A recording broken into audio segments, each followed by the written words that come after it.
Hello, hello, and welcome to When Docs Talk. Thank you so much for joining us tonight. If it's your first time, welcome. If you've been here before, thanks for joining us again. We're so excited to have you. When Docs Talk, who are we? So, what we are is we are a collaborative of emergency doctors and practitioners dedicated to bringing you information, sharing our experiences, and learning from you as well. We've learned so much from our viewers. We have doctors, nurses, all a part of our collaborative. If you were with us last week, you know that we started our Crossing the Line series, where we talk about what is appropriate in the workplace. When does flirtation turn into something much more serious and unacceptable? In our last series, we were joined by some of our other WDT crew who were not able to join us today, but we are very excited to bring our guest on and some of our other crew members. I just want to let you know that we are actually on YouTube, Facebook, and Instagram. So please make sure you like, share, and subscribe. I don't want to go too long without telling you who we are. My name is Adid Young, Ipe Apo. I'm a board certified emergency medicine physician, also board certified in internal medicine, but mainly practicing emergency. Born and raised in Miami, Florida, to Nigerian parents, proud wife, mother, sister, daughter. Really excited to be here. I want to bring on the rest of the crew to tell you who they are. Hey, I'm Dr. Sonia Pinson, born and raised in Georgia, Peachtree City, and trained and board certified in family medicine, but left private practice to pursue what I'm doing now, urgent care and emergency medicine. Also, Navy vet. Excited to be here and glad to be here with my ladies. All right, then. Hello, everyone. I am Dr. Yolanda Harrison Lloyd, also known as Dr. Yulee. I am from New Orleans, Louisiana, with roots in rural Arkansas, which is near and dear to my heart. I am a board certified family medicine physician, also left private practice to do urgent care only here in Georgia.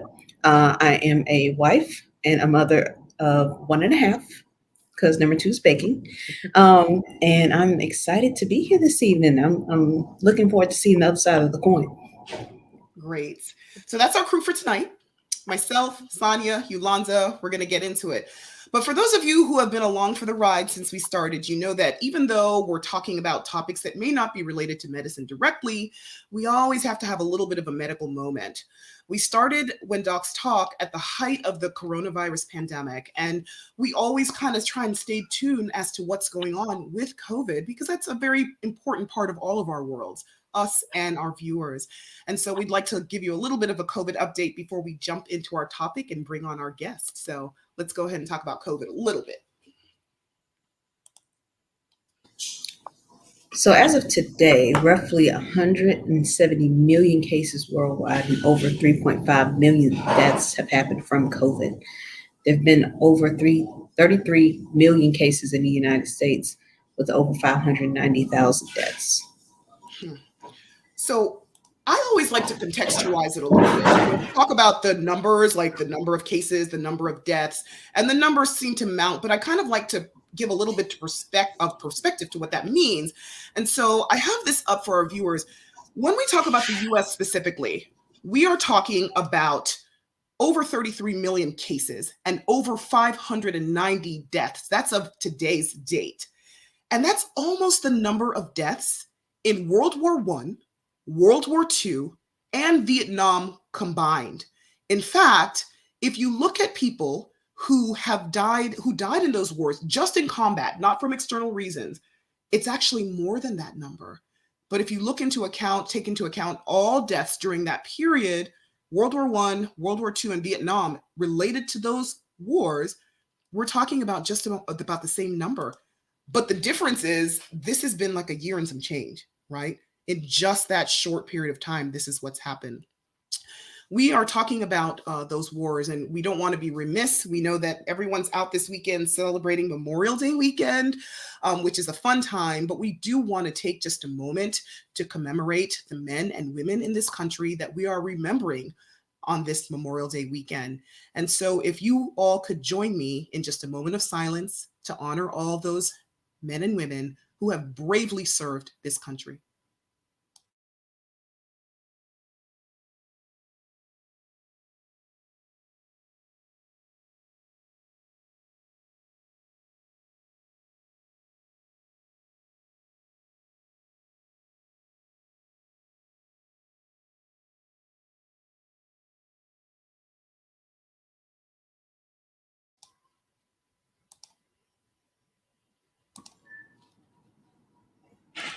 Okay. Thank you so much for that moment of silence. And I'm going to turn it back over to our native veteran, Dr. Penson, who is also a veteran. We always are so proud that she joins our ranks, and we thank her for her service. Tell us what's next in terms of coronavirus, please. So, great news or good news as the COVID numbers are they're going down. And definitely, I think the vaccine has really been a game changer. Thankfully, we were able to really get it out in mass production, get it to a lot of people. So that was awesome. But we also realized and recognized that early on that the measures that we were doing with the mask and social distancing, that totally was helping. And so now, moving forward with everybody getting vaccinated, the changes within the CDC, and people are going out, we still want to make sure that people are that they still know that, hey, COVID is still here. We are still seeing people Yes. in our setting at work that are still contracting it and that are very ill. So it's definitely continuing with the mask and the social distancing. Absolutely. And I want to talk a little bit about that game changer that the vaccine is, just to throw up a little bit of information about it. So there are many vaccines out there. The two predominant vaccines that are being used in the United States are the mRNA vaccines, both Pfizer and Moderna, and we also have the Johnson & Johnson vaccine. There is a study that was done looking at, it's actually from the UK, so they're using the Oxford AstraZeneca vaccine and comparing it to the Pfizer. And the reason I throw up this slide is I just want to note that people who have had 2 doses of the mRNA vaccine, Pfizer, and I presume that Moderna would be similar, if you look at how many people actually get symptomatic disease, it's very few. In fact, it has an up to 90% efficacy at protecting, or effectiveness, I should say, at protecting you from getting symptomatic COVID. 95% effectiveness at preventing you from getting sick to the point of hospitalization. 99% almost effectiveness at making sure that if you get COVID, which is rare, if you have the vaccine, that you're not going to die from it. And then at the time, there wasn't a lot of data available about whether you can transmit it and be a carrier. Since then, there has been some research that's come up saying that if you've been vaccinated, the likelihood of you transmitting the virus is quite low. So just a little bit about how this vaccine is really a game changer. And we've seen, like you said, Sonia, we've seen those numbers just going down, down, down, down. So please, if you haven't got your vaccine, really think about it and go get it, because it is actually bringing those numbers down. And I think that's the key to stop wearing the mask and social distancing. Yes. It's you have to have the vaccine. Exactly. Right. Mm-hmm. In fact, that's part of, the part of the guidelines that are out now. I wanted to say just one other thing about how people have been doing with the vaccine. Let me throw this up for you all. So, you know that the vaccine access has expanded over the past months. And I just thought it was really cool and important to note that in terms of adults in the US population, so we're talking about people 18 and over, more than half of the US population has been fully vaccinated, which we're really proud of. 62% or above 62% have had at least 1 dose. We know that we've now started including younger adults, so 12 and up, and we see those percentages going. And for the population greater than 65 years of age, that population is almost 75% vaccinated. So that's some really great news. We know that people are getting it. If you have any questions about where to get the vaccine, always come to our website, When Docs Talk. We're on Facebook, and let us know, and we'll point you in the right direction.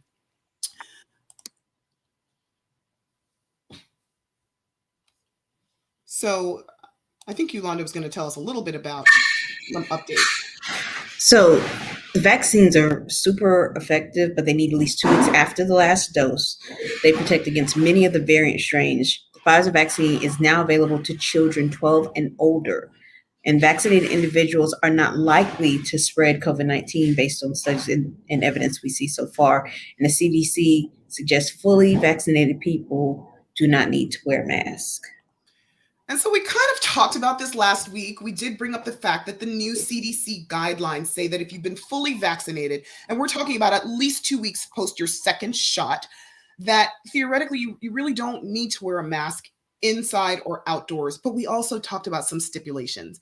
We talked about how, there are some people that are not vaccinated that can't get vaccinated, especially younger people, children under the age of 12. And so we have to be really careful about protecting them.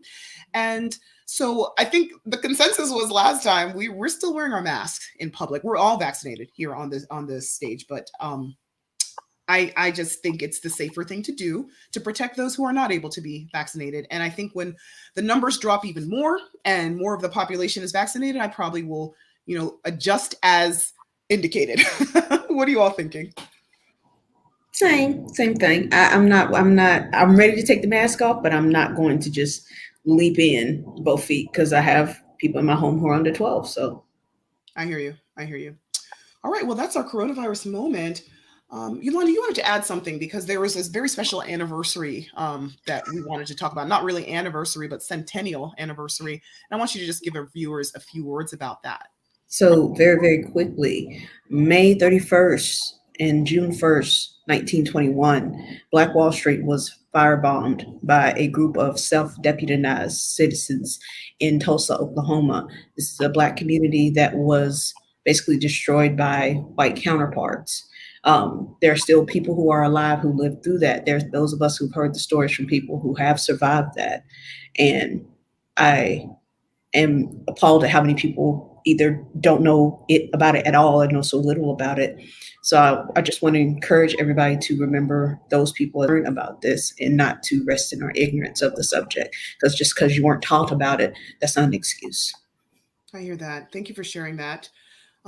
We are going to transition into our show. We are talking about crossing lines and when does it go too far? How far is too far? Before we bring on some of our guests, we want to have a word from one of our sponsors. We'll see you on the other side of the break. Thanks for watching When Docs Talk.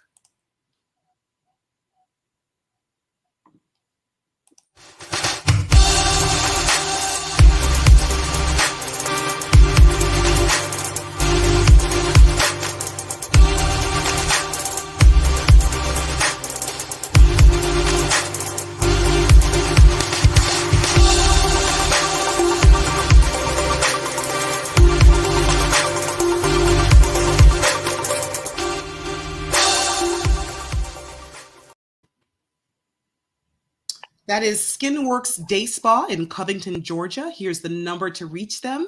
And they can also be reached at their website, skinworksdayspa.com. All right. So you all are probably wondering, why is there a part 2 to this? We already kind of talked about crossing lines. What's going on with this episode? Well, let me tell you, this is going to be a different episode because when we talk about women and men working in the workplace, and when we talk about workplace romances, and we talk about gender dynamics and flirtation and sexuality, they're two sides of the story, right? Sometimes even more than two, right? So we wanted to go ahead and bring on the men and see what their perspective is on the matter. We wanted to know that there are many stories that happened that we heard last week, but we probably are going to hear more stories this time.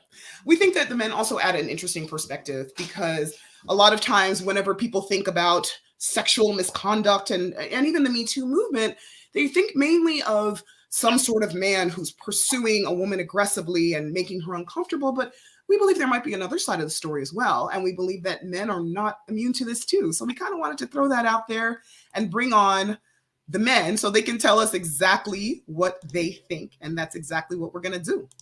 So without further ado, let's bring on our guest. We're going to start off with Dr. Ketan Patel. So Ketan was born and raised in the UK and has an Indian background. After completing high school in the United Kingdom, he moved to Atlanta to attend Mercer College. He also attended St. George's University for medical school in the Caribbean. He says that this gave him an opportunity to travel to numerous states for clinicals, after which he returned back to Georgia, where he completed a residency in family medicine. He also completed an emergency medicine fellowship in Memphis, Tennessee, and states that he feels blessed to have traveled and experienced so many places while pursuing his career. He is happily married with 2 amazing children, and in describing himself, he tells When Docs Talk, "I'm just a happy-go-lucky kind of person, both at home and my workplace. I have always lived by the motto of work hard, play hard. He loves to travel, cook, exercise when possible, and he always tries to put a smile on people's faces. We're so excited for him to join us tonight. Welcome, Kaiten. Thank you, thank you. Great to be on the show, and I really appreciate you guys having me on it. Well, we're excited to have you here. Yes. And I can attest to that, always trying to put a smile on people's faces. That's like, Oh, you have to, especially the kind of work we do. You've got to put a smile on people's faces. I hear that. I hear that. All right, well, let's bring on our next guest. Mr. Everett Moss is a former guest of WDT, and we're so excited to have him back with us tonight. Everett joined us on our episode, Love, Sex, and Dating in the Age of Coronavirus, soon after he had returned from work on the front lines in New York at the height of New York's COVID-19 crisis. Often describing himself as a paramurse, Everett is a former firefighter and flight paramedic that became an ER and ICU nurse. He's currently in school to get his doctorate in nursing practice and to study nurse anesthesiology, on his way to becoming a CRNA. We're so excited to have him. Welcome back, Everett. I think you're on mute. Thanks for having me. All right, well, we're very excited to have you back. Thanks for joining us. I want to bring back another guest of WDT, Mr. Michael Crowley. He actually joined us on our part 2 of the COVID-19 vaccine series. Michael is a native of Atlanta, and he has 10 years of emergency and critical care nursing experience in the United States and in Europe. We are excited to have him back. Thank you for joining us, Michael. Hey, everybody. Thanks for having me back. And last but certainly not least, we have Dr. John Saday. He was born and raised in Dubai, but John says he is 100% Lebanese. He has cultural experiences from all around the world, completing his middle school in the Netherlands and high school in the Philippines. He completed his undergraduate studies at Emory University, where he double majored in biology and economics. He also studied public health and obtained his master's in public health at Emory. He finished his medical school at Ross University and then returned to Georgia for his residency training at Mercer. He's been married now for 16 years and says he's a proud father of 3 kids, 1 girl and 2 boys. We're so happy that he was able to join us this evening. Please help us welcome Dr. John Saday. How's it going? How's it going? Can you guys hear me? Yeah, we can hear you. We can hear you. Welcome, welcome. Okay, I had a little bit of a heart attack for just 1 second because as soon as I was checking my battery, I actually exited completely from this website. So I was like, okay, I'm done. But you were almost not there. But we're glad you're here. Is your battery cool? Your battery's cool? Your heart's good? Oh yeah. Okay. I'm good. Yeah, we just wanted to welcome all our guests. So let's go ahead and launch into this discussion, because I'm sure when we first asked you to come on this show, you were like, okay, what are they going to ask me? What is this about sexual misconduct? Everett, I see you smiling there. What were your thoughts when you were asked to be a part of this show? Just wondered about the topic like last time, but hey, I'm here to talk about it. Here to talk about it. Okay. Well, we want you guys to be candid and open. And what we want to do, the first question I want to know, because we're going to slowly go on this trajectory, on this pathway to talking about sexual dynamics in the workplace. There is a pendulum, right? There's simple flirtation, which I think a lot of people might be okay with. And then there's a line that's crossed. I think we can all agree. And for different people, that line is different. So I want to ask you all as our guest, I'm going to put up this WDT survey because we did survey our viewers. I want to ask you the first question. Is flirtation okay at work? Is it ever okay in a work setting? No. No. Who said no? Saday said no. Tell me about it. No. I'm saying, okay. See, this is the thing. I mean, I personally wouldn't describe it as flirtation. I mean, okay, look, hear me out for a second. I'm hearing you. We're listening. Talk to us. Okay, let me just drop some knowledge here. Drop it. We're the experts in the field. So basically, I mean, I probably wouldn't use the term flirting. So hear me out. I'm going to use the F word, and I know maybe this is not a kid's show or anything, so we're good. We're all adults. I call it friendly. You know, we're being friendly, right? Being friendly with each other. Hold up. You look, we're being friendly. So if we're friendly, sometimes, you know, your encounters in life and your experiences, it benefits people just because, you know, you're trying to be friendly with people. It helps their self-esteem and stuff. So hear me on this one. Instead of flirting, I'll call it friends with benefits. Friends with benefits. What kind of benefits? Oh, sorry. Well, what do you mean by No, friends no, with no. benefits, though? I feel like that's Whoa! All right. Okay, so it's not, let me try and summarize what I think you're saying. You know, I just heard You're saying there's a difference between flirtation, because flirtation has a very heavy sexual connotation, and you're saying that it could just be friendliness. Weigh in there, because I saw Kaiten, you're kind of nodding your head and then kind of looking like, what's your thought? Is flirtation ever okay? And when we say work setting, we're not just talking about in your particular work setting. We're talking about work events, company parties. Is flirtation okay, Kaiten? I don't know. Like in my mind, I guess it depends where you are in life and what position you're in. Like, I mean, are you married? Are you single at the time? Is the counterpart married? Are they single? You know, so I think that's the lines that you kind of play with, you know, but I think it's somewhat healthy in a sense, you know, like, again, as long as there's that line, and that's like, I guess what the show's all about crossing that line. And I feel like you have to feel the other person out. You can't, the way that I flirt with one person, or not flirt, or just be like friendly with one person, I could not be the same way with another person, because they might take it a different way. So I have to be very like cautious and like, yeah, intuitive about like who I do that with. Yeah, but I feel like as long as you're doing like a friendly, like respectful way, like I feel like it just lightens the mood at work. I feel like that should be, I feel like it's inevitable, actually, to be honest. Like I feel like it's gonna happen. But that's what a lot of people said in our survey. We asked, are workplace romances inevitable? And the vast majority of people said yes. And the reason this question is even important is because, you know, we're talking about flirtation. Is it okay? There are actually companies that will have policies that are very strict about what, you know, guidelines you have with sexual attention and flirtation. Mike, what are your thoughts? Flirtation okay ever? Never? Sometimes? Depends? So I have to agree with both so far. I mean, I've always struggled with, I guess, the filter, like knowing what's okay to say, what's not okay to say. Again, I feel if it's in good jest, you know, if you know that who you're speaking with, if they know that you have good intentions and you're just, you know, you're being friendly and funny or whatnot, I feel like that's very different than you know, coming on to somebody, you know, aggressively coming on to somebody.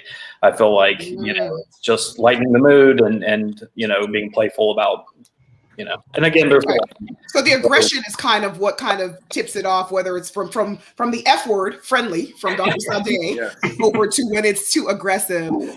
Before I ask you all some personal questions, I want to get Everett's take on it. Flirtation, yay or nay at work? The problem is,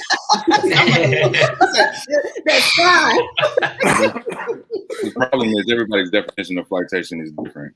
I agree with everything everybody said. And Dr. Keaton said that you have to feel people out. The issue is sometimes by the time you fill them out, they've already deemed what you've done as flirtation, and it's either wanted or not. So yeah, my friendliness has been interpreted as flirtation. I've been called a flirt. I've been called a charmer. I've been called multiple things, but I've also been called other things for not being as friendly with others. So I think flirtation is not acceptable, generally speaking, because you don't know if it's wanted until after it's done. Hard to assess prior to sprinkling a little bit out there, but a little or a lot is flirtation. It doesn't matter how little or how much it is, and if it's not wanted, then it can be deemed harassment. So generally speaking, I think you have to say that flirtation is not acceptable because it could not be wanted, and that leads to other things. Right. Well, Lyndon from Facebook says, you know, sometimes even saying something as innocuous as your hair looks nice might be flirting, and to another person that might literally make their day. Like literally, like, oh, my hair looks nice, thank you. You know, like, so you never know. But I think you're right, Everett, that it's hard to kind of figure out what that line is. Well, let me ask you a question too, real quick, Everett. You were saying that in the past you've been said, they called you a charm, or that you were flirting, and did you feel like, okay, I was just trying to be friendly? Did that inhibit even in you being who you are and yourself at work? Did you feel like at that point you were having constraints, just being yourself, or just being able to talk to women? No, I never change who I am. Okay. Because I know my intentions. So me, flirtation is not telling you that your hair look nice. So if I think that it looks nice and I am moved to say it, then I'm going to say it. How you receive it is, I have no control over how you receive it. Fair enough. I think it's usually pretty straightforward for me, what's flirtation and what's not. Okay. So we're talking about whether you guys think flirtation has a role at work. What I want to know from all of you is what we asked some of our viewers. We asked our viewers in the survey, do people flirt with you in the workplace? And, by and large, it was either often or sometimes. If you combine all the yeses, the often and the sometimes, the vast majority of people said in their workplaces that people were flirting with them. Do people flirt with you all in work? At work. Saday, you said no? That's the whole entire lie. That's the whole entire lie. Lies. Fake news. Look, friendly, yes, we're all friendly with each other. I mean, sometimes it could be misunderstood. You could be friendly with someone and someone will think that, oh man, he's a flirt or something. We're not really in flirts. I mean, I'm what the business calls GCB. I'm a good Christian boy. So, I mean, I do it the right way. I'm just trying to be nice to people. But I mean, do people flirt with you? Do people flirt with you is the question. Well, that's something I can't control. And obviously it doesn't happen. You have to look like Everett or Mike. Okay. Not Caitlin, but, okay. Like that. I was gonna say the only person that flirts with me at work is Saday, so I don't know how to.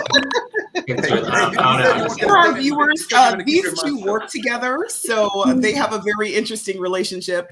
I have not personally witnessed any flirtation among them that I felt necessary to report to HR, so I'm happy to say that. But truthfully speaking, I mean, Keaton, do you feel like people, and when we say people in a workplace, we're not just talking about colleagues, we're talking about everyone in your work environment, clients, patients, what have you. Do people flirt with you regularly? I mean, I would say sometimes. I think that's true. Like it's a sometimes thing, and typically it is like patients, but like like at the workplace, if it's colleagues, it's usually just again that friendly kind of flirting in a sense. It's just kind of like a joke. We might make a comment again just to like lift the spirits because with COVID this whole last year, everyone's just had. Everyone's been down, and so just a quick comment here and there, just to again put a smile on someone's face. It's nice, but in terms of like real flirtation, I feel like that comes from patients. But it's typically like for me, it's older women. Like it's the geriatric population. Hey, Granny. That's it. They might be like, ooh, like, oh, you're good looking, all this kind of stuff, and I don't take it anywhere. I feel like it's just like harmless flirting, and again, I'm like, you know what? How about it, grandma? Like, like, I know nothing's gonna come of this, but like, you know what? It brightens her day. So I am receptive, and I'm like, all right, let's see. You want to take us to dinner first? I'll actually engage in it too sometimes. Oh, so you kind of feed back into it. I do. I give it a little feedback. Obviously, there's a line, right? I'm not gonna take grandma home. But well, you know what's so funny though? and yeah, your wife probably wouldn't like it if you took grandma home. But yeah, she'd be like, "Who is this? Who is this? Is she cooking?" But one thing I have to say though, it's funny because I want to throughout the episode kind of just compare it to our women's episode. I feel like, and what do you all think, Yolanda and Sonia? I feel like if somebody said, "Oh, it's older men who flirt with me more," it'd be a different dynamic. Like it'd be like, oh, old guys are flirting with you. That's uncomfortable. Do you think it's different? Now that you're hearing it's older women flirting with Dr. Patel? Paul can still get these hands. There we Does go. not matter to me. There we go. Does not matter. Michael, are people flirting with you in the workplace? Hey. Is that are you thinking about it or are you having problems technically? Do you feel like it's something that happens often? So do you mean colleagues or do you mean patients or? Everyone, anyone from the time you park your car to the time you walk into wherever your work environment is. And we're also including work-sponsored settings. company, games, picnics, dinners, parties, all of it. Right. Yeah, it happens, some colleagues, patients. Yeah. Okay. Do you think it happens more from colleagues or more from patients, or? Probably more from patients, Probably I more feel from patients. probably, yeah. Okay. Well, Michael, like, how does it make you feel though? Like, if you have female patients that are, like if they hit on you, I mean, what does that make you feel like? Okay, so I guess it just depends. And this is just, and I don't know if all guys like this, and I know and I cut out for a second, sorry about that. I know from female friends, if they have male patients on them, usually they'll come and say, I can't believe what happened, this guy's hitting on me, yada, yada, yada. Whereas myself and some other male have if he's hitting on you, you walk out and say, hey, guess what just happened, and people give high fives, and Oh, you give it high five. Okay, that's an interesting nuance. So you feel like your female colleagues, when this happens with them, it's more like oh my gosh, this just happened, it's a problem. But if it happens to you and some of your male colleagues, you're like, yeah, that's what's up. They're happy. Is that? Are you guys in agreement with a show of hands? Like, do you think that it's generally well received as a compliment? Kaiten, Everett, Saday, compliment or no? No, we're not. Are you asking the perception or my opinion? Your opinion. Like if somebody hits on you at work, do you feel like, okay, this is something you're smiling about and high-fiving people about, or is it something that you have a problem with? It's something that I've become very oblivious to. It happens, and after it's happened, it's no longer a thought. Like it's just it happens, and by the moment I hand off those discharge papers, I forget about it. Gotcha. So it's a fleeting thing. It's something you don't even pay too much attention to. It's like it happened. I'm over it. I was over it by the last sentence out of her mouth. Before the first syllable was out, I was already moved on. Okay. So then I guess that answers the question we asked our viewers, if somebody at work flirts with them, do they feel uncomfortable? And I would say a good proportion said yes. But then right after that, it was like, it depends. Depends on who's flirting with me. It depends on where they're flirting with me. So before nursing, I was a firefighter. Everywhere we went, that was, if we went to any public building, private building, that's just when the firefighters walk through, that just was a part of it. So, and I was a firefighter at 19 before getting into nursing. So this has been a part of my entire profession, my entire professional career, of having things said when, we go into a room or go to respond to a scene. So, I just got to a point to where I don't pay attention to it. I believe it's one of those things, the more life you give to it, the more power you give it. So I hear you. I have to be honest, and I don't know if anyone else is thinking this. I'm thinking in my head, if somebody's that sick that they need either a flight paramedic or a firefighter, where's the mind at when they're thinking about flirting? They can't be that sick. Maybe you need to turn right back around. They're not that sick. But anyway, I want you guys to keep your thoughts on this. We're going to return to the conversation. We have a quick word from one of our other sponsors. We'll be back in just a few moments.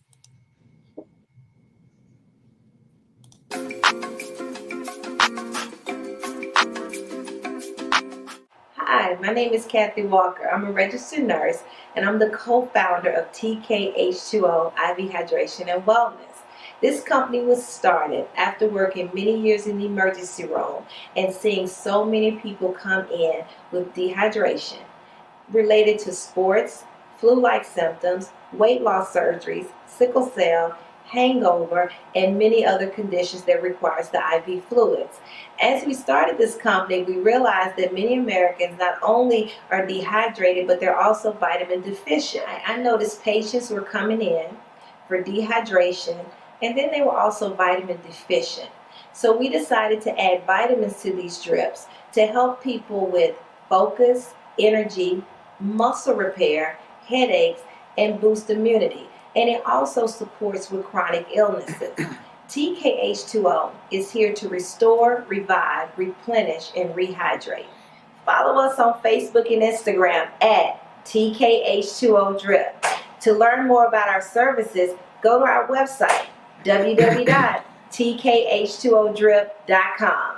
We did not invent IV hydration, but TKH2O made IV hydration better.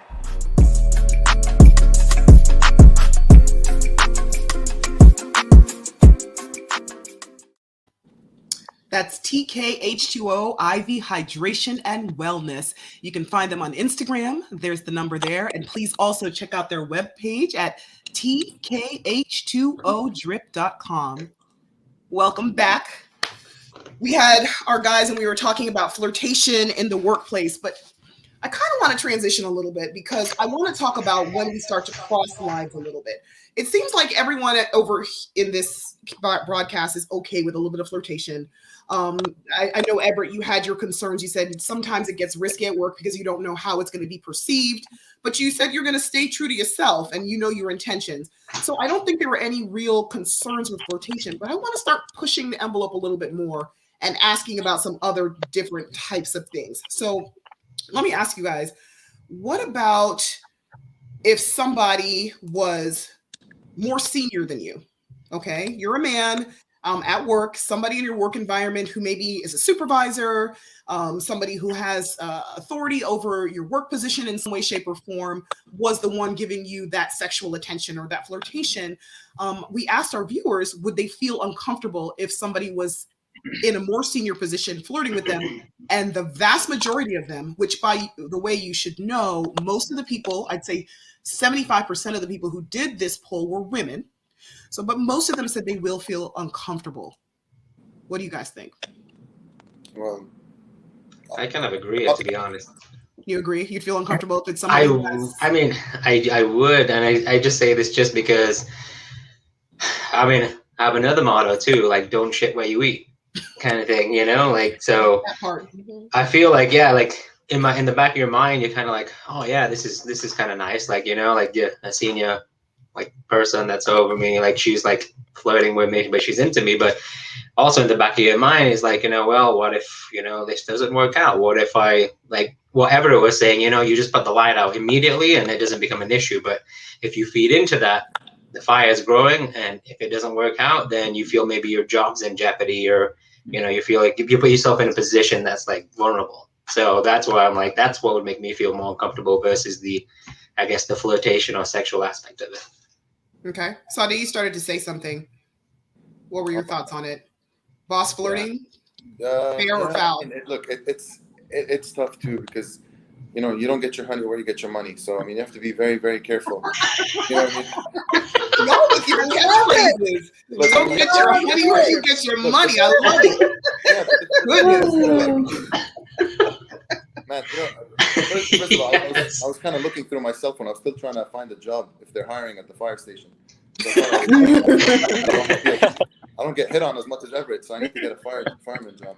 But aside from that, the thing is, I agree with Kaiten, because honestly, like, even if it does happen, okay, it's never happened to me, but even if it does happen, I mean, you're always in a position that you're kind of worried, like, you know, I can't call them out. I want to keep my job, you know, and honestly, like, if it does happen, it's like, okay, as long as it doesn't, look, honestly, I think most of us, and I don't know if I'm speaking on behalf of every guy, or every lady, but for the most part, I mean, as long as it doesn't really affect your workplace, doesn't affect your family life, doesn't affect you personally, I mean, everyone's okay with a little bit of, you know, good talk here and there. But you're right. I mean, for the most part, from your boss, though, your boss, from somebody's, you want that kind of good talk? I mean, if you do, I mean, I'm not going to say no if my boss is going to, well, of course, but I'm not going to. The tough thing is, obviously, it is kind of uncomfortable, because when it gets to this situation, it's very uncomfortable, because it really messes with how you work. You know, the point of what you're trying to do at your job, because now, you know, the focus has been kind of redirected to something completely irrelevant to what you're doing at work, and it makes it awkward, to be honest with you. Every time you come to work, you're around that person. It's very awkward. So I mean, yes, for the most part, of course, I don't agree with it. Again, GCB. So I gotta stay good. I want to get Michael's opinion. I'm not trying to put you on the spot, but I happen to know on good faith that Michael was voted as the nurse in his work environment, and this is amongst all genders, most likely to be hit on in the whole department. Okay, so I was I don't know if that's an award that he puts on his mantle, by his fireplace, by his book. I don't know, but there we go. Did you win it too, Kate? Oh no, this was for Michael. You can see the butt sticks out nicely. So Michael is somebody who's the recipient of a lot of attention. I want to know if you were talking about high fives before. How would you feel if it's somebody who's supervising you or in charge? And I will say that the high fives, I mean, it was dependent on, who was given the flirtation. But anyway, so if it was in a senior position, I would have to agree. I mean, it is going to make things awkward, even still.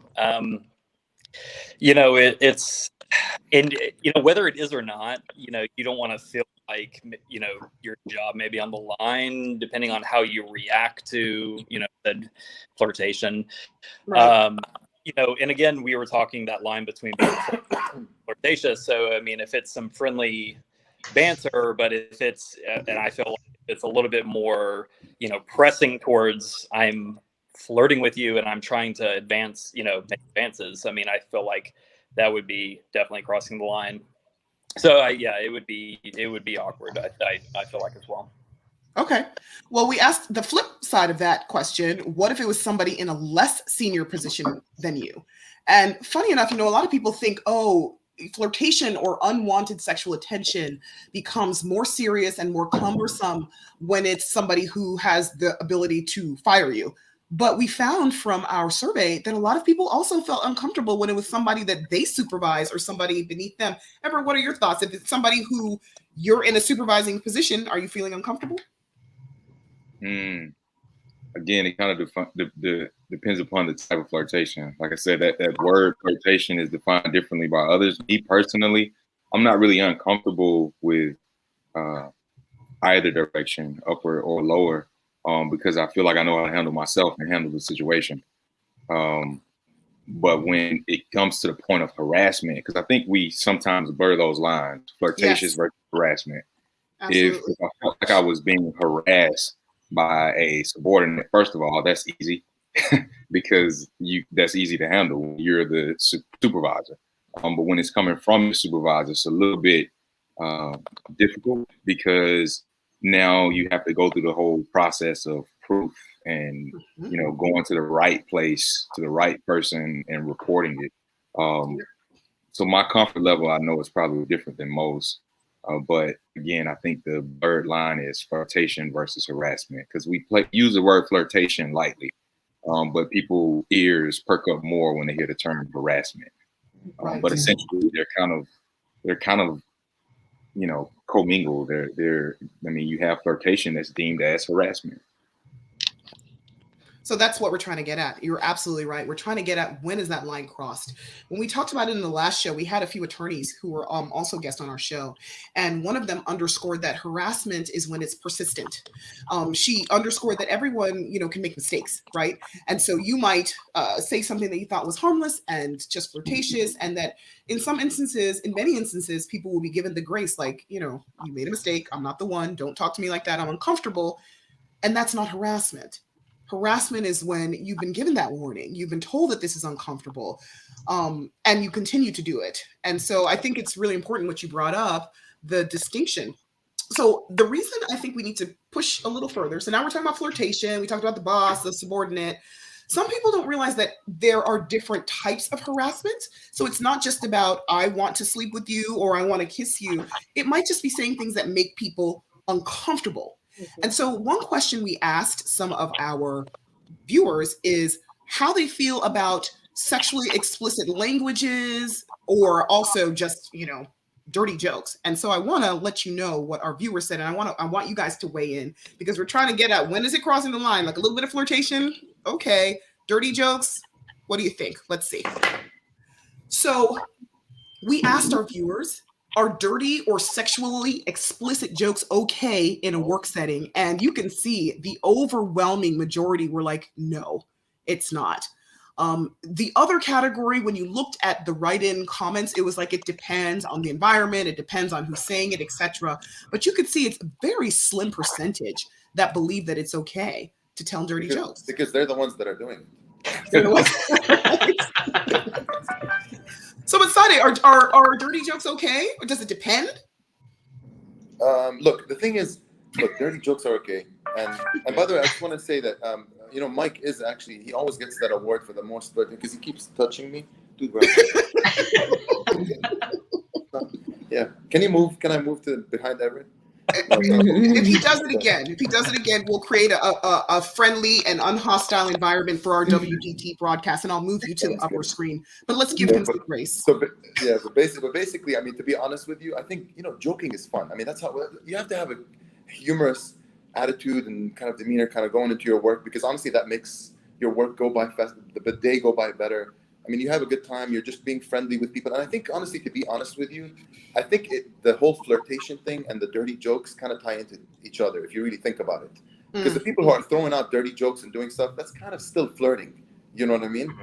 So not, I think not necessarily, though. Like, Sonia, tell me what you think. Like, No, because I mean, and especially even when I was in the Navy and that kind of stuff, I mean, it was dirty jokes, but it didn't necessarily have to be that, we were trying to flirt or, use an innuendo or anything like that. It was just more so, hey, I like a good dirty joke, Honestly, I think men are more comfortable telling dirty jokes around women that they don't want to flirt with. Exactly. Yeah. That's actually true. So like, if you're like friend zoned or sister girl, that person probably is going to be not necessarily the receiver, but they'll be around the dirty joke. Exactly. And I got literally everyone's fine with jokes. It. Right, all of them. Exactly. And it wasn't like they wanted me. It was just, hey, we know she likes some dirty jokes, Right. But I know some people, I personally, I have a friend, and the person that was actually harassing her, he was telling dirty jokes, and he was interested. Some of them would be like, I bet you smell like da-da-da, I bet you look like that kind of stuff, and then he'd throw a dirty joke. And so I almost felt like he was grooming her, like, let me see how far I can take it, let me feel her out when we start to talk about this. So I think it could be both ways. Sometimes, it could be, yes, the guys will joke with people that are really just close friends. It's harmless. And other times they're like, well, let me see how she feels about this joke right here. Yeah, exactly. That's what I mean. I mean, if you say there are certain sexual jokes or dirty jokes that are really crossing the line, and sometimes you'll hear them in the workplace and you're like, oh my God, I can't believe he just said that. You know what I mean? Like, I mean, because that's bad if you make another dude cringe. That's right. That's right. Exactly. Right. Can I tell you that joke, or who else? But what makes you blush? What makes you say, "Oh no, that's that"? Is it the nature of how explicit it is? Is it what would make it too bad? Are we still on me? Yes. On you. Yeah. So, I want to know from you. No. I mean, for the most part, look, I'm with you, because the thing is, I hate when this happens. Every time you joke around or something, I have a daughter, and everyone will be like, "Oh, how would you like it if someone said that to your daughter?" Okay, great, you got me, perfect. I don't want to say anything. By the way, I'm just giving an example. By the way, this is not me, not from experience. I'm saying, just my friend told me once, basically. Anyway, the point is, we don't make dirty jokes. Like, I mean, you have to be very careful with. I honestly think, look, the thing is, dirty jokes, I think, is definitely kind of crossing the line, if you really, really, really ask me. I mean, now the ER is probably the worst place for anyone to work. If you're not really interested in dirty jokes, or you're very sensitive towards it, I don't know, maybe ER is not really the best. I have to agree. Yeah. It's a lot of things flying around in there. What about in front of a patient? So you're talking about colleagues, and do you think it's ever appropriate for dirty jokes to be told? Oh, no, absolutely not. Kind of universally. Everett, you didn't say anything either which way. I didn't hear a yay or a nay. What's going on, Everett? I gotta take the no on all of it, because that's the only safe way. Because I don't know if there's a GCB sitting next to me that may feel like a good Christian boy sitting next to me. with the dirty joke. So, I mean, the safe bet for me is to not do it, because once it's done, you can't take it back. You know, once you throw out the flirtation, I can't take it back. And now if they feel some type of way, now I have to go and repent so I can be a good GCP again. Okay. All right. Let's push a little further, if you don't mind. I want to push a little further. So we talked about flirtation, and we said there's different definitions. We talked about dirty jokes. And by the way, the vast majority of our viewers felt uncomfortable with dirty jokes in a work setting. What about any sort of sexual activity? Is it ever appropriate? And I'm gonna define it, because I know you guys are like, sexual activity. Sexual activity, what do you mean? I mean kissing, touching. In fact, I'm gonna, kissing, touching, anything that is sexual and physical in a work environment. And I want to tell you, before you answer, I'll let you think about it while I put this up. We asked our viewers, is any sort of sexual activity okay in a work setting? And please remember, work setting includes anything related to work. So it could be a Christmas party or something like that. And as you can see, when we asked kissing, petting, oral sex, intercourse, everything, we asked the whole gamut, 95% said no. There is that small percentage that said yes. And then the others who said it depends. And some of the answers we got for that were, well, if you work with your husband and you give him a kiss on the cheek in the hallway, that's fine. So now that I'm pushing a little further, we talked about dirty jokes. What about any sort of sexual interaction? Is it appropriate in the workplace? Weigh in. Okay, look. The thing is, off you go. There he goes again. No. It's not. Okay, obviously, never. Okay, because I mean, the supply room in the hospital is used for stocking. You don't stock anything else. You stock. But the thing is, before I ever went to med school, I think one of the big, obviously everyone wants to help people. That's why we all became doctors or went providers or anything. But sure, Grey's Anatomy. I wanted the Grey's Anatomy effect when I first went to med school. And that's the whole point. Everyone wanted to go into Grey's. But that's a lot of STDs. They don't talk about those STDs, but all that stuff they're doing on the show backstage, there has to be something going on. Yeah, so would you say, just give me a show of hands, no. Would you say that there's no yes or no to any sort of sexual interaction in the workplace, or does it depend? No. So if you say no, never, there's no situation, let me see. Never. Put your hands up. I think that's where it crosses the line. Mm-hmm. Okay. Yeah, to me, that's right. Even if people are in a relationship, we talked about workplace romances last time, and the women were saying they're inevitable, they're going to happen. Most of our viewers said, hey, they're going to happen. Nothing. No. Okay. No, if I'm not getting it, I get it. Yeah. All right. They got cars. They go outside. They go outside. They have cars. That's still your property. Right. No, get in the car, drive off of the property. And then that's a hazard. They're gonna end up right back in the ER in a wreck. Hey, look, they trying to scratch that itch. I'm all about it scratching. Just do it over there. Okay, so now I want you to be real with it, because I know you all have stories. We asked our viewers, and I'm gonna ask you, be 100%. Do people in your workplace engage in sexual activity in a work setting?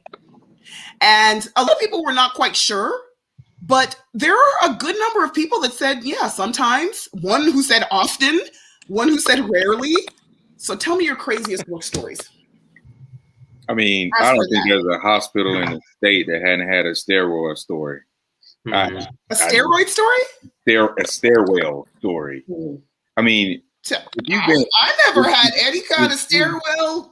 Okay. So you've never heard of employees being caught at work, ever? I've heard of it, but not really. I mean, I've heard of it, but not in my work environments where people are like, oh my God, you know what? Okay. I take that back. There is an instance I heard of, and it was awful. It actually went to HR because it involves employees. Like grown people, this is my philosophy. Grown folks are going to do what grown folks do. And I don't care what hospital you go up to across the nation, there is something happening at a hospital. What time is it? 9 p.m. It's happening right now somewhere. And definitely with residents, think about like internal medicine or any of the residents where they're going to have time where they can go into the rooms. They have, bumps, that kind of stuff. So definitely, I mean, I remember like in medical school, that was it. You would always hear about the residents and who had a liaison. Where'd you go to school again? Temple. Who had time for all that? Who had time for all that? Someone tell me a story. Well, I mean, I don't have one personally. We want personal stories. But would you all say, would you agree with our viewers that there's, this happens a lot? You've heard of it? Yeah. Okay. Yeah, and I think the viewers that said never are the ones that are actually doing it. They just don't want to get caught. It's an anonymous survey. Nobody knows who's saying what. Nobody's saying who. Look, I have to agree with Everett. I mean, look, there are places in a hospital where the camera doesn't reach, camera can't see you, and I know people know where these places are and they've used them before. Again, this has nothing to do with me. I just hear stories. People know. People. But the thing is, I mean, Everett's right. I mean, look, he said it's happening right now. It's showing top half of our bodies, so no one knows what's going on right now. Oh my Lord. Well, we talked about, we had a very interesting show last week, and we talked about the crazy things we've seen from patients and so forth. And one of I think it was me who brought up the story, patient masturbating, and we had to call security because he wouldn't stop. So we know what certain motions look like even on the slide. You could be under the cover. We know what you're doing, so don't try it. It doesn't matter if we can only see the top half of. Trust me, we know. We know. All right. So I think we'd all agree that that's inappropriate. We've heard things that are happening. Everett says right now he knows something is happening in some hospital in America that's inappropriate, that has to do with sexual activity. And so we're pushing the line. So Dirty Joe, sexual activity, it sounds like a hands down, no way, not going to happen. You guys would agree with that? Mm-hmm. Okay, so now we've crossed the line, right? So now we've talked about what crosses the line, and we kind of reached the topic of harassment a little bit. And you all kind of uniformly told me that, flirtation is one thing, but when you feel like it's harassment, it's different. So I want to know from you next, have you ever experienced sexual harassment in the workplace? And the vast majority, or I'd say not the vast majority, I'd say a good majority of our surveyed guests said yes, and others said no. And we had discussions with our women last time. Almost every one of them had. What about you guys? Kaiten, do you feel like you've ever been in a situation where you've been harassed? Not just flirtation anymore. Right. Fortunately not. I don't think I have. And if I ever, I don't know, maybe if that was conceived as something that was like sexual harassment, I would have been completely oblivious to it. I would have just laughed it off, or so deemed it as a joke or whatever kind of thing. But there's never been a situation where I felt like, you know what, I feel uncomfortable, this is really inappropriate, where I'm like, okay, I probably need to get HR involved kind of thing. Okay. Yeah. All right. Michael? So, we just defined, harassment. So and I didn't think about this at the time. I had in a former hospital where I was working in the ER, one of our residents, and so we talked often. She made many passes, wanted to do something. And one night invited me to actually go to the on-call room, and, take off there. So I, didn't. Wait, she invited you to the on-call room? I just want to make sure I'm understanding the story right. Okay. Did she make it clear what she wanted you to do in the on-call room? For sure. She was like, hey, I'm going to go lay down. Like, you should come. And okay. Bring it out there. Yeah. Wow. So I can't, and whatever, but so it was repeated attempts, but we didn't, nothing happened. But anyway, but I guess but I didn't at the time. I didn't think, I need to go to HR or anything. I just it just said no, I'm not coming. So but I guess you could define that as harassment. Yeah, I definitely would if it happened more than once and you made it clear that you were not interested. Right. Saday, Everett, ever been in a situation where you felt, okay, this is crossing the line, it's harassment? No. How about you, Saday? Oh, I can't hear you. It's on mute. Michael, did you mute him because he was accusing you? Is that what's going on here? Because that's silencing, and we don't accept that here. Well, let me ask you a question real quick, Michael. Okay. Michael, do you feel like if she was in your, because some of it with harassment, there also is a power dynamic. And so do you feel like you were able to say, hey, that didn't bother me, because really at the end of the day, she didn't really have anything to do with your job? As say, what if that was somebody that was directly over you that was making those advances towards you? I mean, like, would that have made a difference? That probably would have. Yeah, sure. I mean, that definitely could have. If she was, a direct higher up, that could have been, more uncomfortable. Versus somebody I worked with here and there, we had built up a friendship, so we were friends, and maybe I didn't think anything of it when she tried to take it to the next step, and I just was like, no, I'm not interested in that. So yeah, I could definitely see that being viewed differently. Okay. All right. I have a question too. So you all have said either it did cross the line, or most of you said it didn't really, you didn't have a harassment situation. Do you know other men who have been in a situation where they've confided in you, or you've heard of that they were being harassed, that they really felt uncomfortable and they kind of didn't know how to handle the situation? Peyton, is that a yes? That was just a thought. I was just thinking at the time. Not really. I'm just checking my mic. Can someone hear? Can you guys hear? Yes, yeah, we can hear you now. Yeah, we can hear you. Okay, so none of you have been in a situation. So this is the next question. So this is what I'm getting at. I like to just push a little. So we talk about, now we've crossed the line. Now we're at harassment. Some of you have experienced, like Michael, you've had sort of an experience. Most of you haven't.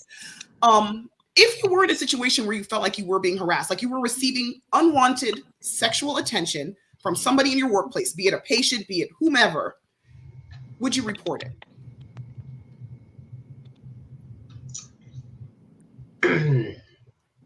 Was that somebody in particular? That's for all of you. Anyone who wants to jump in. Would you report it? Since you answered, since you spoke first. I'm gonna be honest, Everett. Would you report it? I probably wouldn't report anything, because here's the way I see it. The way I carry myself, most of the time, I'm gonna shut it down before it reaches the level of harassment that I feel the need to report.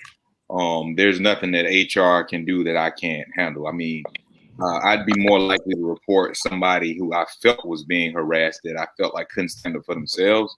But me personally, I'm going to shut it down before it even reach to the point of thinking it could go to HR. Okay. Would it be different? So Erica Brooks talks about maybe you all men consider sexual harassment differently because you don't feel unsafe like a woman does in these situations. So I want to kind of bring up a question I asked to our women last week. Does the situation change if it's a man giving you this unwanted sexual attention? Like if you're the recipient of unwanted sexual attention and you even feel like it's harassment, is it different if it's a man who's coming? Yeah, I agree. Go ahead. Sorry, go ahead. Sorry. Go ahead, Saday. All right. Who going? Okay, go. No. I just said I agree with Erica, because I mean I think honestly there is this, like, gender inequality, because I feel like, I think it's wrong. Like if you get any type of sexual harassment, whatever you get that sexual, whatever you want to call it, encounter or anything. I think for men, I mean, it's easy for us to shut it down. It's easy for us to kind of like just kind of walk away from it. It doesn't kind of affect us. But for women, I don't think we feel unsafe. I think we feel uncomfortable and awkward. But for women, yes, I agree. I mean, I think women are in a position that's slightly worse, where they feel unsafe. You know what I mean? And I'm 100% against it. I mean, I'm totally against it. There are creeps that work out there. Women should always be very, very careful. So yes, I agree. I mean, I think. Have you ever had to step in, any of you, on a female colleague's behalf when you saw inappropriate behavior, sexual behaviors in the workplace? Yes. Yeah. See, because I think on the women, on the female perspective, last week you guys had a discussion, same thing, and I think someone mentioned once that it's an older patient that usually does this. I forgot who mentioned it. Someone like older patients usually kind of will hit on the nurses, the younger nurses, and we're talking about the geriatric age. And I've had this happen, in our facility before, where someone did say something very inappropriate to the nurse and kept doing it, and at that point there was a situation where they were being cathed too, which is obviously a whole nother level. So obviously, yes, I did. Kath, just for our viewers, sorry to interrupt, but for our viewers who aren't medical, this is when one of the nursing staff has to insert a small tube into the penis and then ultimately into the bladder to get urine out. It's a very standard procedure in a lot of emergency departments and even in, on the hospital floors and in the ICU. But it's really intimate because you have to access somebody's genitals, like John was mentioning. Exactly. And you're saying that while a person was getting a Foley catheter placed, he was trying to hit on the nurse? Is that what I'm hearing? Explaining that Foley, yes, but that's the thing. So he was saying very inappropriate things to the nurse and all that stuff, and she should, it's easier if, the whatever. Anyway, so the thing is, the important thing is, yes, I definitely jumped in. I jumped in, even though it wasn't my patient, it wasn't someone I was taking care of. I jumped in and I had to explain to this patient that from now on I'm going to do everything, not because I wanted to. But, well, anyway, the point is, I just informed him that we're not going to have any female nurses. Basically get involved in any sense anymore, and anything he needs, I'm gonna have to take care of it because this is inappropriate and we don't accept this in our facility, in our situation. Well, that's great. So, that's really amazing. And I just want to underscore to our viewers out there, these men that we have on the show, they're allies. They really are. They're fun loving. A lot of them I've had the opportunity of working with. They're fun loving, respectful guys. They'll joke and be cordial, but I do strongly believe they have a strong respect for their female colleagues, and I can easily see them stepping in if they needed to. There have been situations where not with these particular men, where I felt like this patient was being kind of sketchy. And I've asked my male colleague, can you see this patient because this is not working out? It's too much effort to control what's going on here. And there's more than one of us. And they've done that. So have you had to step in like that, Kate, and you're nodding your head? Have you had to step in like that where you felt like because of the sexual attention that a female colleague of yours was receiving, you had to kind of step in and do something about it?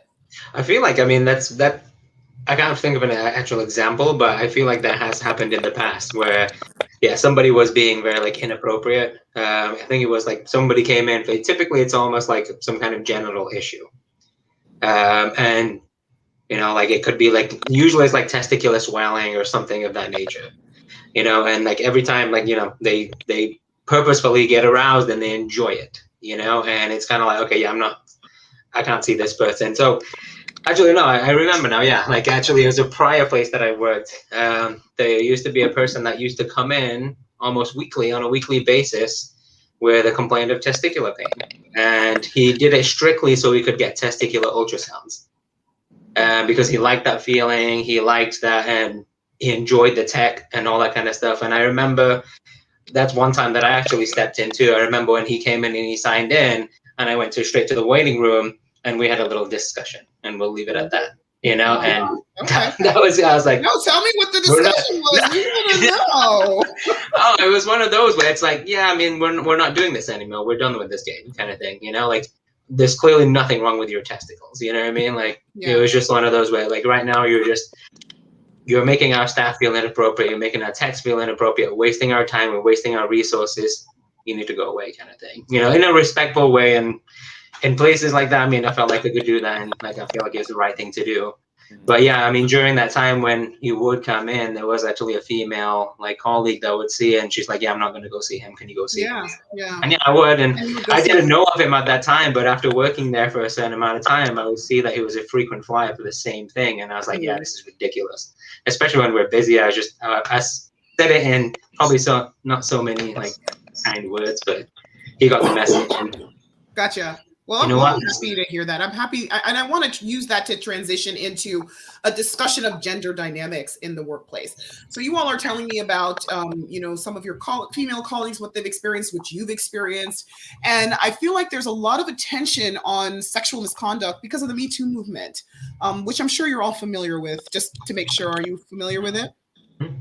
Yes, okay. Yeah. So it's done a wonderful job of highlighting the problem of sexual harassment and sexual misconduct in the workplace. But a lot of times the focus tends to be women, and the things that they've experienced. And it might just be because, there are more women who are experiencing this. It could be because there's more women reporting it. Whatever the case is, that seems to be what you hear about when you think of Me Too. You think of Harvey Weinstein or, somebody who was harassing somebody. So we asked our viewers whether they think the Me Too movement has been helpful in highlighting and fighting against sexual harassment in the workplace. And as you can see, more than 86% of people said, yeah, they do. They think it's been good in highlighting it as a problem. One of the other questions that I won't put up that we asked is, do you think that sexual harassment is still a problem in today's day and age? And most of our viewers said, yes, it was. But what I want to ask you all is the question that we asked our viewers, which is, do you feel that the Me Too movement has unfairly painted men in a negative light? Most of our viewers, and might I remind you that most of our viewers who filled the survey were women, felt that it was not. Some said it was true. And I really want to know from you all as men what your thoughts are. Are men unfairly getting a bad rap because of sexual harassment cases that are high profile? I personally don't think so. Like, I think it just highlights the assholes that are out there, to be honest. Like, I mean, if you're good and you're solid, you're respectable, like, you're good. You know what I mean? You're not going to get any of that bad rap. And I mean, again, if you're a solid dude, you're a solid dude. But I think it's a great movement because, again, it does highlight those, like, predators in a sense. And so, I don't know. I personally haven't been affected, and any of the male colleagues and counterparts that I know haven't been, like, affected by it. And I bet some of them don't even know what it is. What it is? To be honest, yeah. I bet there is some people out there that don't know what it is. And males, and especially, you know what I mean? Like, because again, it doesn't really affect them. And again, if they don't really listen to the news and such, but some people don't know what it is, but they should. Some people really need to know what it is. Right. Yeah. Anyone else want to weigh in? Do you sometimes feel like when you hear all these stories, does it make you kind of cringe? Like, oh God, I hope people don't think I'm a perv. I hope people don't misinterpret what I am trying to say because of these movements. No, I mean, I look at it like the same thing with other movements that are out there. They don't define who I am.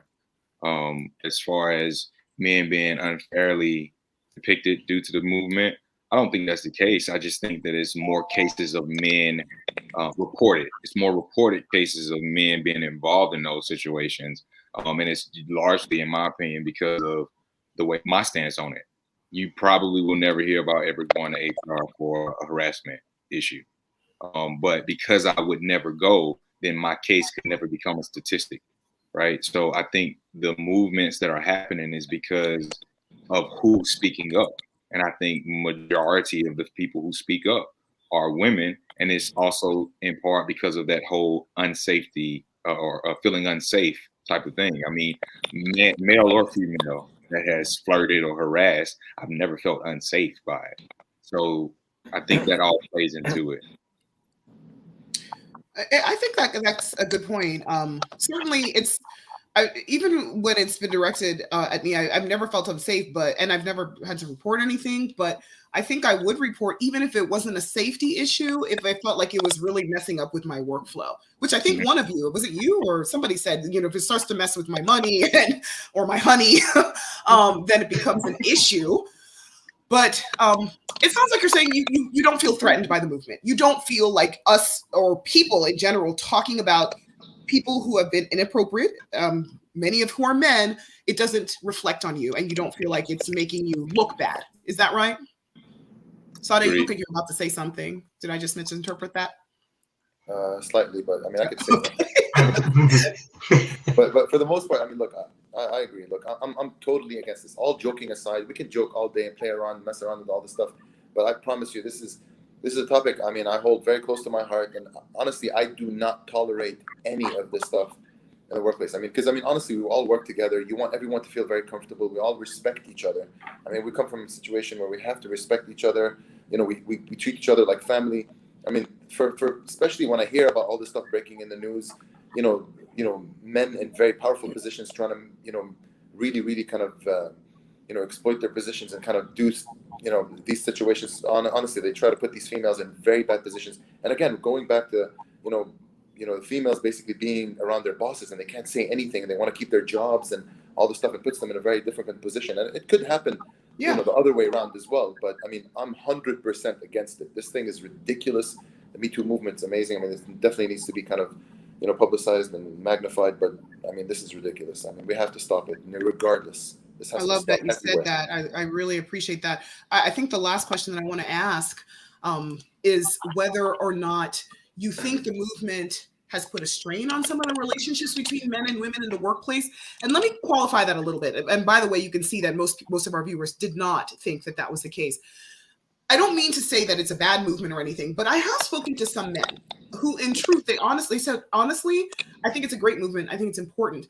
But it does, not just the movement, but the fact that it's so publicized and things are being highlighted, it does make me a little bit more cautious around my female colleagues. And one of my friends told me a story about his close friend who is now in a little bit of trouble because he is in a supervisor position and he doesn't feel comfortable scheduling like private meetings and dinners and lunches with some of his female colleagues because he doesn't want that scrutiny. He doesn't want anything misinterpreted. And that has got him in trouble because now this female workers are saying, listen, I don't get the same time with my boss, with the supervisor as other people because you're not having dinners and lunches with me. So it's a little sticky and I want you guys to weigh in. Do you ever feel like you need to tiptoe a little bit or do you ever hold yourself back at all because you're a little bit scared of how things will be perceived? Michael, let me know what you think. So, and I feel like the others have said, I mean, I feel like your character kind of weighs through. Me personally, I don't, I don't worry, I feel like, like we said, we're a family, we're a bond, and I would be there for any of my female colleagues, when called upon, and I have, or I would never want to put them in that position. But, when I first started hearing about these things, it did go in the back of my head, these things come up 50% inappropriate. And, of course, those things, you hear about them and it makes you think that, could something I have said at one point come out years later and paint a different picture. But again, I feel like, as a person and, if people know who your real character is, I don't feel too worried about, things coming out later and painting picture because I feel like hopefully I would have people who would say that well that's not who he is, that's he's that way. Okay. Anyone else ever scared of something that you might say or do being misinterpreted because of the attention that's being given to behaviors like this? I'll say like I said earlier, I don't really compromise who I am because I know my intentions. So I try to just remain the same, and that way at least I'm providing consistency. People know what to expect, and if there's ever a misinterpretation, everybody else can deem that as just how he is across the board. Okay. It sounds like you guys are pretty confident in your ability to navigate the attention that's being given to sexual misconduct. You don't feel like it puts a strain. Are there certain things you wouldn't do today that you might have done 10 years ago just because of Me Too?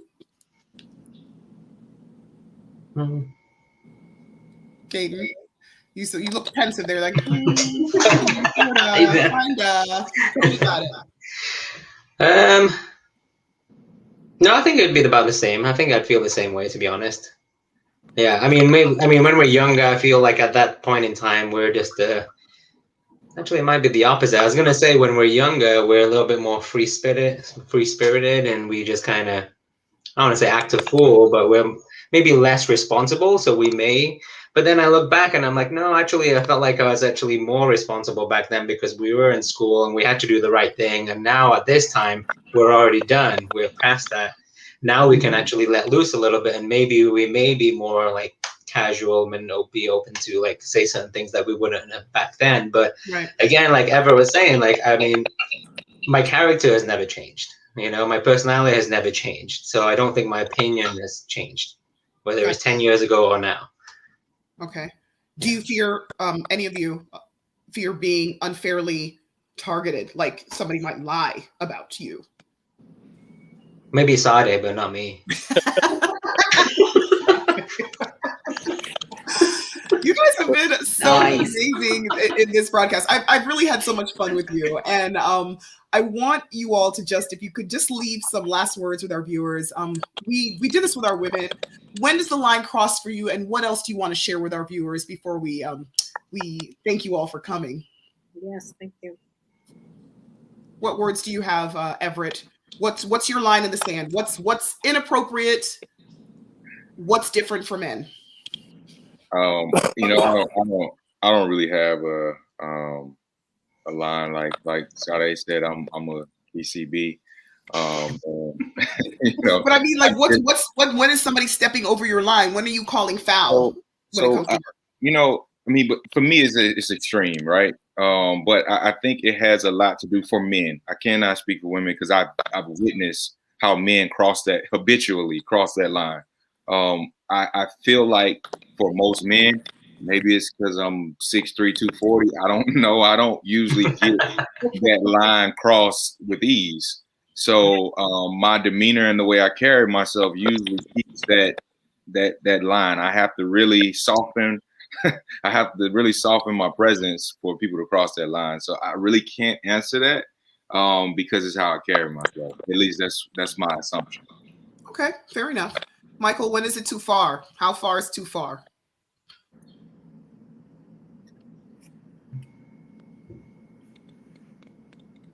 So I would say keep it at,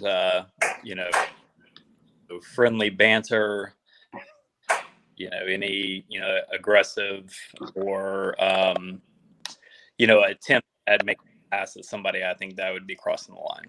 Okay, fair enough. Saday, what about you? When are you saying, cross the line, too much? Look, I mean, in a work setting, things you hear about that obviously do cross the line. And of course, we're human beings. People do cross the line sometimes. Now, I think all across the board, we all agree here, and I love what Everett's been kind of touching up on the entire, interview today, that, he is himself and he's not going to change. That's who he is. And, he just treats people with respect. And that's honestly how we all are. No one changes their attitude or changes their personality, to kind of benefit certain situations. So we're all ourselves, and we're all great people. We help each other out. We do the right thing. We treat people with very big respect. We come from good values. We're cultured. So, I mean, yes, we're all great people and we do all the right things. But obviously there are things that are out of our control personally that I think, honestly do cross the line. We witness it. We see it at work a lot. I mean, it happens in every field, by the way, not just medicine. It happens in every field in the world. Totally agree. There's always these things that cross the line. We should have no tolerance for this stuff ever. I mean, honestly, because it's very uncomfortable. I'm a married man, love my wife. I wanted to make sure I put that into before we exit. But the thing is, and we're going to cross the line with anything. I love how you smiled when you said that. Shout out to the wifey. It's like, okay, got that off the list. Right? How far? It's too far for Dr. Patel. All right, for me, again, it's probably like physical contact. Honestly, like you can say whatever you want to me. Like I really don't care. Like if it's like supremely inappropriate, it's probably gonna go in one ear out the other. Like if I don't want to absorb it, I'm not gonna absorb it. But because I have that, I can control that. I can control whether to listen to you or not. I can't control you physically touching me though. Right. You know what I mean? Oh. So that's my line. I'm like, So Saday, I'll say it again. No more touching. But I thought you said you like it. But it's okay if you like it though. If it's this reach around stuff, I'm not into it. I was gonna say real quick too. I mean, to me, that's the obvious. Don't touch me. You know what I mean? Like I don't feel like that's one thing that has to be said. I think that's the line for everybody. Yeah. No touch is unwanted. Like Kieran said though, you can say whatever you want to say. But when you touch me, that changes the game. Right.